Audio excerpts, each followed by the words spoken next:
It's the company called Blast, Yeah, oh sure. and we provide wireless internet all around the island and some off the island. We have a customer on Tuckernuck and going to be a customer on Esthers Island. Where's the tower for something like that?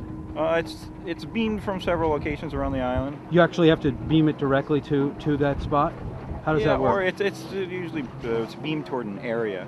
Mm-hmm. Is Matakit on the grid for you guys? It is. Yeah, Matakit and. So why do you need to go out there? I need to replace a radio. From last year. So. Okay. We got a nice calm day here. It's not. At least, yeah, and we're not going that far either. It's not really warm. But no, it is cold. So, what's your name? I'm Ryan Dobbins, and I work with a company called Around the Point, and we're basically going to take Chris's feed and feed it to the house, basically the endpoint, wireless access point. Oh, okay. We've got a couple other utilities that are going to be monitored. There's a septic monitor and a few others, so we're just going to hook all that stuff up. Oh, that's good. Yeah, so that you can watch everything from your internet. Correct. Or basically monitor from the internet. Yeah. Oh, that's good. Can you control it too? You have the potential to control it. I don't think the system isn't set to control. It's more just going out, not coming back in. So he'd be able to look at how his wind turbine is generating. Absolutely. We had set up earlier a camera during construction so they could monitor progress, and as well, if there were a door blew open from the wind, they'd be able to know what was going on. That's very cool. Yeah.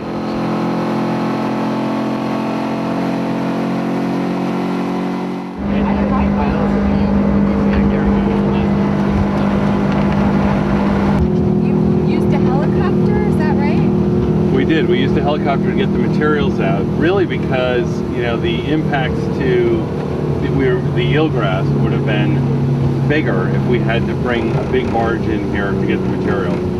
And this did a lot of the work, but it can't do all of the work. So the helicopter flew from where? Jackson Point. It makes its rounds up and down the East Coast, and we got on their schedule, and they came. And we came to. In one day, 30 pigs, 30 little trips in 4 hours, 80% of the materials were here.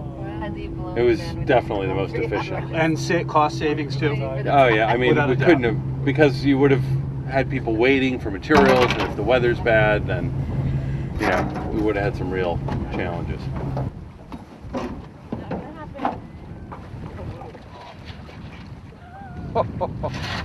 Attaboy! Now you've done it. All right, Coach. There we go. We're in.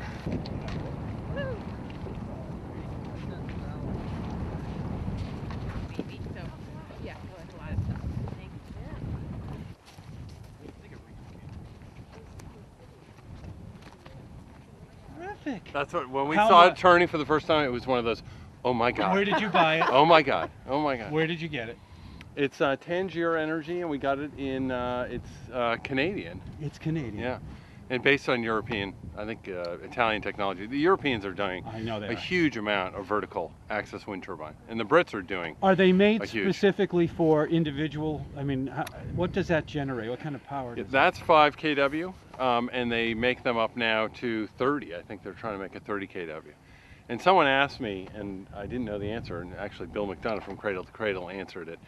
Why aren't these in the Sound instead of the much bigger ones? And the reason is that as the wind hits that, it's from a physical point of view, it's trying to knock it down, in theory. And so what you've got is you've got a pin on the bottom of the blades that's turning a generator.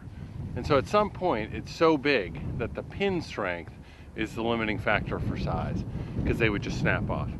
So for this application, even for a commercial application, you could have multiple of them on the roof, but you couldn't use this technology to create the amount of power that Cape Wind is trying to produce. So do you need one that size to take care of a home? That'll take care. This time of year, that's producing 60% of the power for a single-family home, and the solar that we'll show you produces about 40. And in the summer, it's reversed. And what happens when there's no wind? Then we're hoping it's sunny. Yeah. And if there's no wind and no sun, then we have, and again, it depends on how you operate your home, but if you actually turn lights off and and use the resource efficiently, I think I lived on a boat for a year. So we have 30 batteries in the mechanical shed. So I think for a couple days, being conservative in power use, you'd be fine. And then ultimately we have a propane generator that would turn on, recharge the batteries, and then turn off. When you have no wind, do you shut down? And you or should do you now keep be it going? talking to Jennifer, because Okay. you're not quite at my limit, but she actually is the guru of these systems. Okay, well, we got a lot more to learn. Do you keep it going when it's no wind? Very interesting. Sorry, Whitey? Do you keep it going when there's no wind? Keep what going?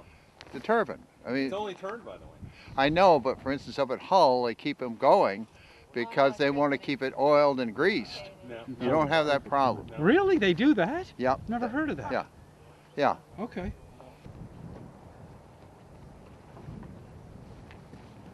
No noise. Yeah, there's, Zero noise. What's the overflow pipe for? Zero. that's for the.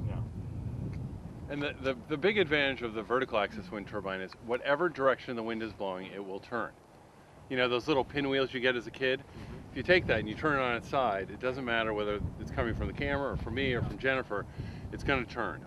And the horizontal axis wind turbines have to, in a light wind, need to reorient themselves. And if there isn't enough wind to turn, you're just not getting maximum efficiency. Whereas in this application, the wind could shift, Whitey's a big sailor, the wind could shift 2 degrees or 180 degrees and it doesn't care. There's grass here. Is that natural or did you seed it? Seeded, but it is drought resistant. I mean, there's no irrigation. And so it'll be a Nantucket summer lawn. In the summer, it'll be brown. And in the spring and fall, it'll be green. Okay, so you're not putting fertilizer on it or anything else like that? Zero fertilizer, zero water. Good. I Good. mean, when you look at the landscape around us, the color changes, as the moors do, and no one's irrigating the moors. Yeah. And no one's irrigating this landscape, and no one's irrigating this lawn. Do you have deer here? We have never seen a deer here. In the year of construction, we've just never seen Probably one. don't have any problems with babesiosis or Lyme's disease. There are some ticks. A guy who was underneath the insulating underneath called me to say, hey, I've never seen a deer, so I wasn't worried, but I did find a tick. Yeah. So I don't think it's a big problem, but I don't. You probably don't have the disease here. may not. Yeah, because you need the deer as part of the process.